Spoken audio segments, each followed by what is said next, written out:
क्या आपने कभी सोचा है कि सर्पों को देवता क्यों कहा जाता है? वो जो जहर से भरे हैं, फिर भी उनकी पूजा क्यों की जाती है?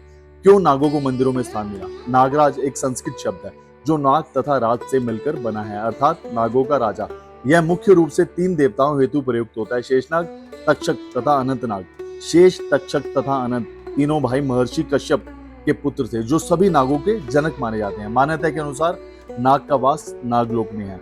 शेषनाग जिनके फन पर भगवान विष्णु विश्राम करते हैं, जिन्हें अनंत भी कहा जाता है, सृष्टि की स्थिरता के रक्षक भी हैं। जब सृष्टि का भार असहनीय हुआ, तब उन्होंने भगवान विष्णु से कहा, प्रभु मुझे वह भार दो जो कोई और न सहन कर सके। भगवान मुस्कुराए और उन्हें भूमि के नीचे ले जाकर पृथ्वी को अपने फनों पर थामने का कार्य सौंपा।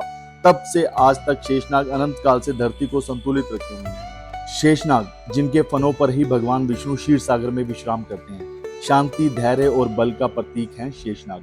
नागराज वसुकी नागों के राजा माने जाते हैं। जब समुद्र मंथन का समय आया तो मंदराचल पर्वत को मतने के लिए रस्सी की जरूरत थी। देवताओं और असुरों ने नागराज वसुकी से अनुरोध किया। उन्होंने सहर्ष स्वीकृति दी, लेकिन मंथन इतना तीव्र हुआ कि उनका शरीर छिल गया।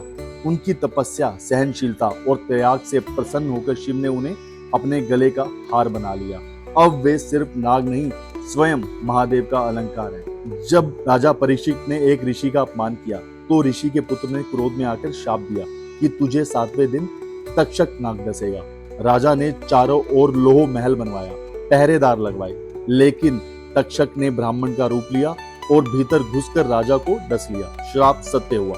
तक्षक की यह कथा हमें सिखाती है कि अधर्म चाहे राजा करे या रंग, न्याय हर हाल में होता है। तक्षक न केवल भय बल्कि कर्म का भी फल है।